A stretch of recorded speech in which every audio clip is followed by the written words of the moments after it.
नमो ज्या ज्या हे जगत्पाद्या जय जय सुखदेवत्या आत्मरूपा दयांते केलिया स्मरण सकळ विद्येचे अवतरण ते बंधू श्रीचरण श्रीगुरूचे ते नमस्कार. स्वामी महाराजांना वंदन करून सर्व भाविकांना माझा साष्टांग नमस्कार. आज स्वामी महाराजांची पुण्यतिथी आहे आणि त्या निमित्ताने आपण सर्वजण या सत्संगामध्ये संमेलित झालेलो आहोत. आजचा समाज आहे सद्गुरु स्तवन जाणतेने गुरु भजिले तेने कृतकार्य होईले जैसे मूळ चिंतने सहजे चाका पल्लव संतोष. असं ज्ञानेश्वर माऊलींनी सांगितलेलं आहे की तो जाणता आहे म्हणजे तो शाळा आहे. ज्याला कळतं की आपलं हित कशात आहे त्यांनी गुरुला बोलावं. मग काय होईल? त्याने कृतकार्य होईल म्हणजे कृतार्थ होईल. त्या परमेश्वराची त्याच्यावरती कृपा होईल असं ज्ञानेश्वर महाराज म्हणतात. ते कसं की झाडाला झुंजाला पाणी घातल्यानंतर वरती ज्याचे पालवे आहेत त्याच्या फांद्या आहेत वरती ते हिरव्यागार होतात. तसंच आपण जर गुरुला बदलं सद्गुरूला पूर्णपणे शरणागती पत्करली तर आपलं नक्कीच सार्थक होणार आहे, जन्माचं सार्थक होणार आहे. महाराज स्वामी महाराज नेहमी म्हणायचे की सर्व मानवाची म्हणजे प्रत्येक मानवाला आपल्या सर्व इच्छा पूर्ण व्हाव्यात, मी सुखी व्हावं असं वाटतं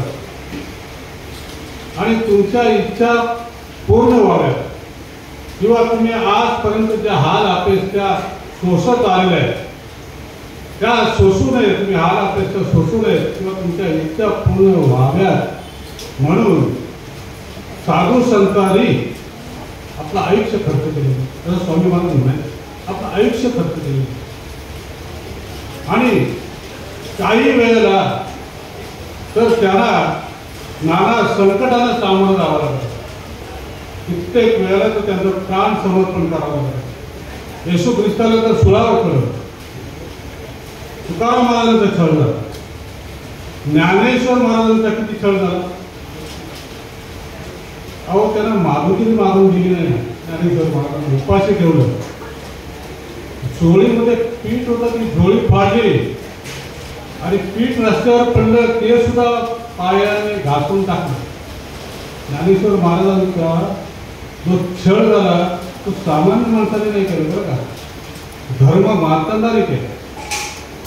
कसं तुकाराम महाराजांचा तो छळ झाला गावातल्या लोकांनी केला, त्यांच्या भावकीच्या लोकांनी केला, महाराष्ट्रातल्या लोकांना करायला नव्हते आले.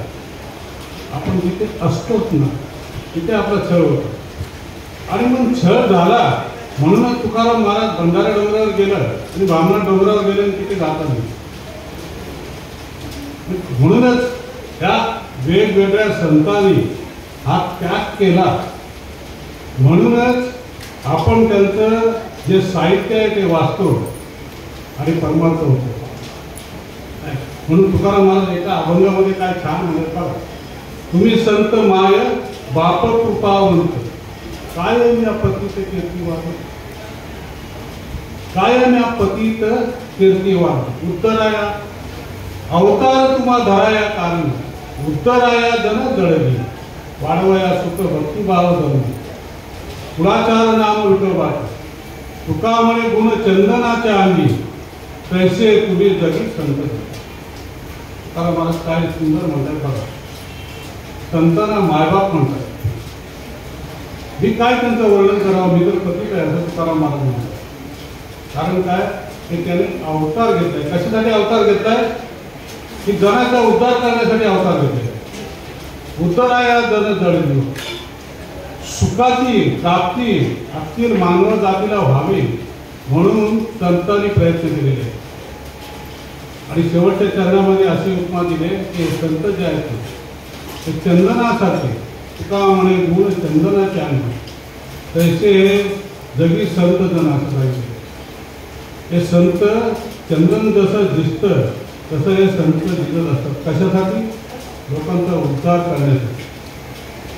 महाराजांच्या वरती आपण काय बघा, शुद्ध बिजा पोटी फळे रसाळ गोमटी तुकी अमृताची वाणी देह देवाचे कारणी सर्वांगी निर्मळ चित्त जैसे गंगाजळ तुका म्हणे जाती ताप दर्शने विश्रांती.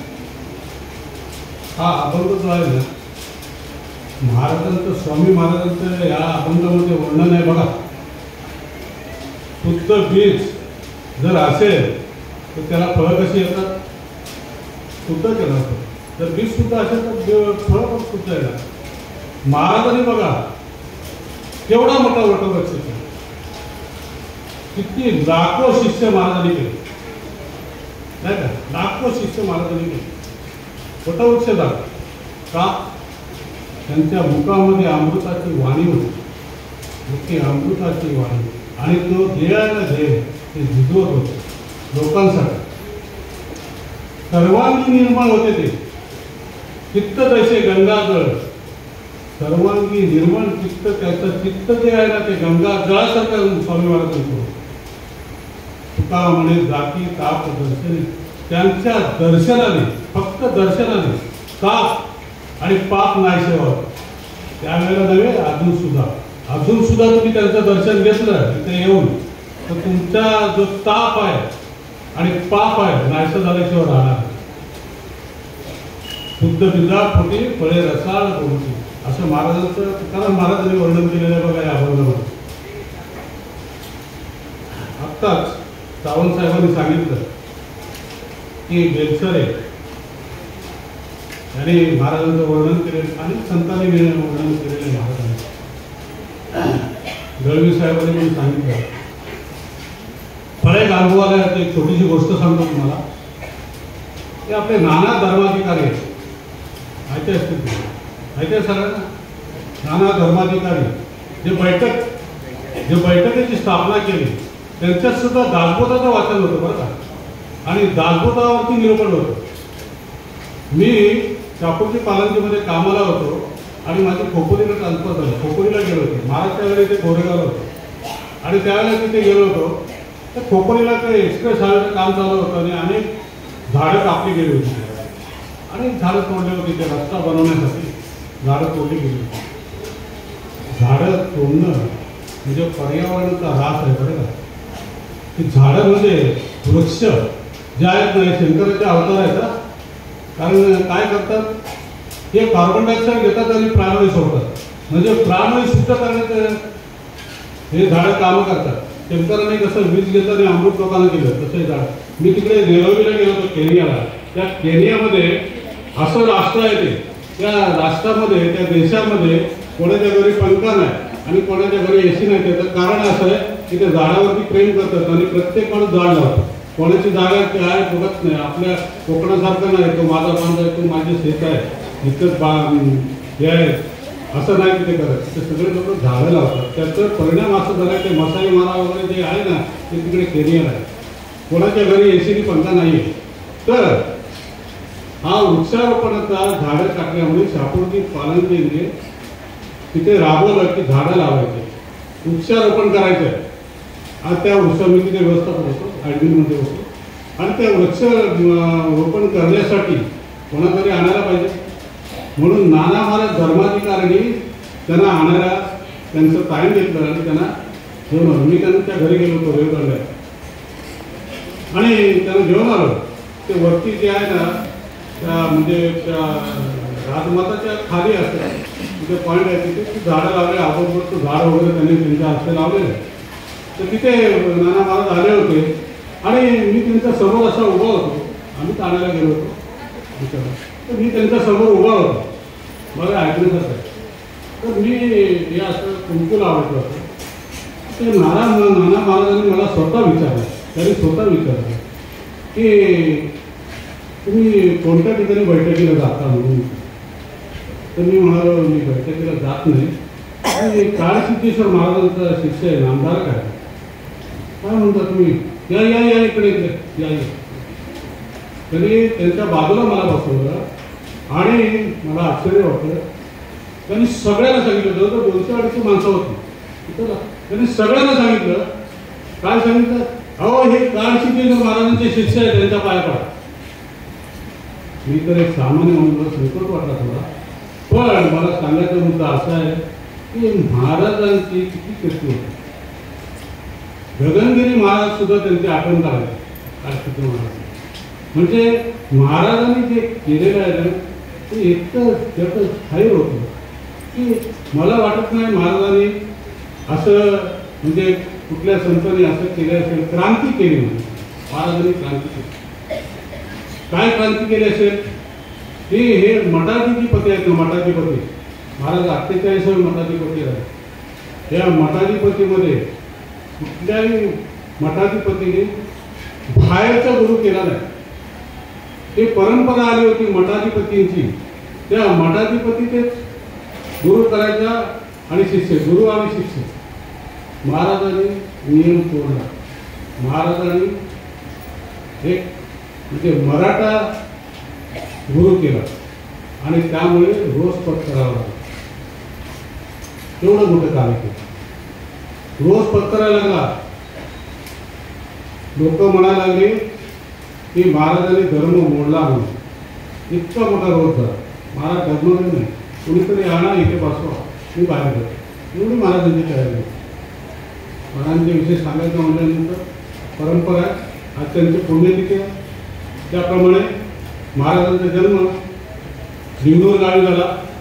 कोल्हापूरमध्ये गडविलेन तालुक्यामध्ये लिंगूर गाव म्हणून आहे, तिथे महाराजांचा जन्म झाला. चक्कीगोडा पाटील आणि काशवाबाई या सदन दाम्पत्यापोटी महाराजांचा जन्म 23 एप्रिल 1905 रोजी त्यांचा जन्म झाला. जंगलतीर्थ त्यांच्या घरी द्यायला आले होते. त्यावेळेला त्यांनी सांगितलं, 5-6 मुलं होती. म्हणजे महाराजांचे वडील लहानपणी दिवसभरे होते आणि त्यांच्या काकाने त्यांना लहानाचं मोठं केलं आणि तिथे जंगमतीर्थ द्यायला आले होते. त्यामुळे त्यांनी सांगितलं, तुमच्यापैकी कोण मठाला वाहून घ्यायला तयार आहे काय, असं सांगितलं. तर महाराजांच्या काकांनी सांगितलं की माझा मुलगा शंकर आणि माझा पुतण्या जयगोडा यांची नावं सुचवली. त्याप्रमाणे त्यावेळेचे वीरपक्षे कारदेवरू म्हणून तिथे स्वामी होते महाराजांच्या अगोदरचे. त्यांना दम्याचा त्रास होता. ते जास्त करून कोल्हापूरला मठावरती राहत नसत, ते कोल्हापूरच्या सिटीमध्ये राहत असत. पण त्यांना ज्योतिषशास्त्राचं ज्ञान, महाराजांची हस्तरेषा आणि महाराजांची संपूर्ण शरीराची बांधणी वगैरे पाहून महाराजांची निवड केली आणि त्यांना मठाधिपती करण्यात आलं. मला वाटतं 22 जानेवारी 1922 साली महाराजांना मठाधिपती केलं. मठाधिपती केलं त्यावेळेला भगवी कपडे देण्यात आले आणि 16व्या वर्षी, बरं का, महाराज 16व्या वर्षी मठाधिपती झाले आणि त्यांना वीरशैव संप्रदायाचं शिक्षण करण्यासाठी त्यांना कोरनूरला पाठवण्यात आलं. मर्डीवट कोरनूर, तिथे कंपया स्वामी होते, त्यांच्याकडे पाठवण्यात आलं. सकाळी 3 वाजता उठायचे. तिथे त्या गोट्याचं सगळं काम करायचं आणि अमरकोश पाठ करायचा, संस्कृत शिकायचं. इतकी सगळी कामं मठावरती स्वामी महाराज करत आणि नंतर मग ते साधना वगैरे करत. अशी खट्टर त्यांनी साधना केली आणि त्याबरोबर म्हणजे केंपया स्वामी त्यांना ते शिक्षण पूर्ण दिले. वीरशैव समाजाचं, लिंगायत धर्माचं शिक्षण आणि विधियुक्त पालखीतून मिरवणूक काढून परत महाराजांना सिद्धगिरी मठावरती पाठवण्यात आलं. मठावर पाठवल्याच्या नंतर दीक्षा देणे, वाळीत टाकणे हे मठाधिपतीचं काम. मठाधिपतीचं काम हे वाळीत टाकणे, दीक्षा देणे आणि दीक्षा देणे हे सगळं काम महाराजांनी पुढं मागणी होती. महाराज त्यावेळेला 3 वेळा आंघोळ करायचे, दिवसातून 3 वेळा आंघोळ करायचे आणि कधी कधी म्हणजे प्रत्यक्ष आईच्या हातचं सुद्धा अन्न घ्यायचं नाही. कधी कधी ते दुधावरच राहायचे. स्त्रियांचं दर्शन घ्यायचं नाही. इतकी कडक काही काही लोक पूजेला यायचे 3-3, 4-4 तास तिथे पूजा करायची. महाराजांना हे सगळं मान्य नव्हतं. महाराजांना तळमळ होती की कोणतरी मला आत्मज्ञानी गुरु भेटावा असं त्यांना तळमळ. त्याच वेळेला सिद्धरामेश्वर महाराजांचं कार्य महाराजांच्या कानावर आलं. महाराज तात्काळ इंचगिरीला गेले. इंचगिरीला गेल्यानंतर महाराजांनी पाहिलं सिद्धरामेश्वरांना आणि त्याच वेळेला म्हणाले की हे माझे गुरु आहेत. संपूर्णपणे शरणागती पत्करली. सिद्धरामेश्वर महाराज सुद्धा प्रभावित झाले महाराजांना पाहून. इतके मठाधिपती असताना त्यांनी नमस्कार केला. त्यावेळेला त्यांनी उद्गार काढला की ज्या परंपरेने मला ज्ञान प्राप्त झालं, ज्या परंपरेमध्ये गुरु परंपरेने मला जे ज्ञान प्राप्त झालं ते ज्ञान परत देण्याचं भाग्य मला आज लाभलं. मी कृतकृत्य झालो असं सिद्धरामेश्वर महाराजांनी त्यावेळेला उद्गार काढले. तर कसं ज्या वेळेला गुरुलिंगजंग महाराजांनी पंढरपूरला गेले त्यावेळेला त्यांना स्वप्नात दुष्टांत झाला आणि त्यांनी सांगितलं की तू सिद्धगिरीला जाऊन काळप्पा म्हणून आहे त्यांना गुरु कर म्हणून. म्हणजे ही परंपरा आहे. नंतर गुरुलिंगजंग महाराजांनंतर भाऊसाहेब महाराजांनी सांगितलं सिद्धरामेश्वर महाराजांनंतर आपले स्वामी महाराज. ही अशी ही परंपरा आहे. महाराज बरेच शिष्य झाले महाराजांचे. महाराजांनी कधी लोभ केला नाही. बरं, महाराजांनी कधी भेदभाव केला नाही. इवन स्त्री आणि पुरुष असा सुद्धा भेदभाव महाराजांनी कधी केलेला नाही. पैशाचा लोभ तर बिलकुल केला नाही महाराज.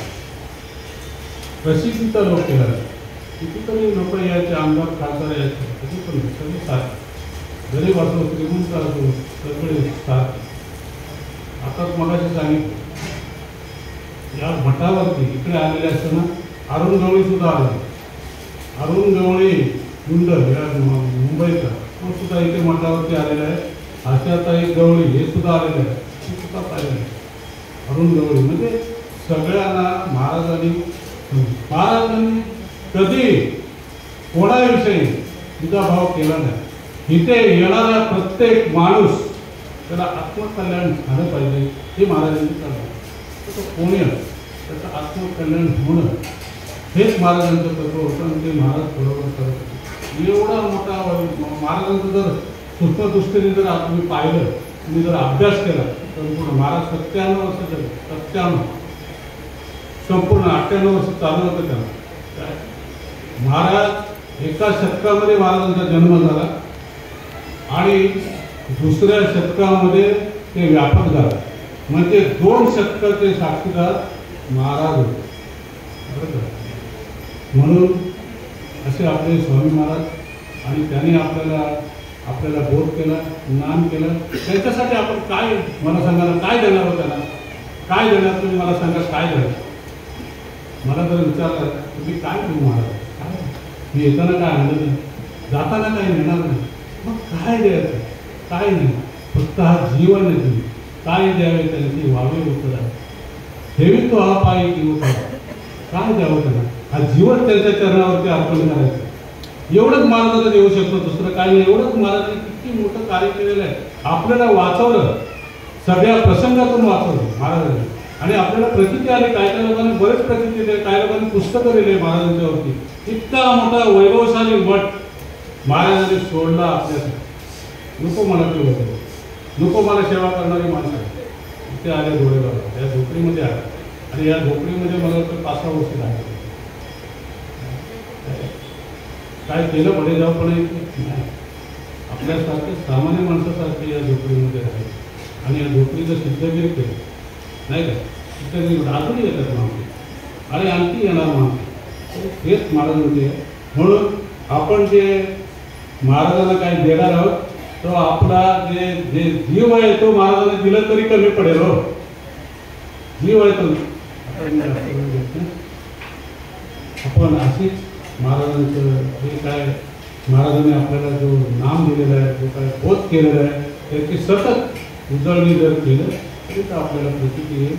आणखी तुमचा संपूर्ण तुमचा संसार आणि तुमचा परमार्थ, संसार आणि परमार्थ सुखाचा व्हावा ही सद्गुरू चरणी प्रार्थना.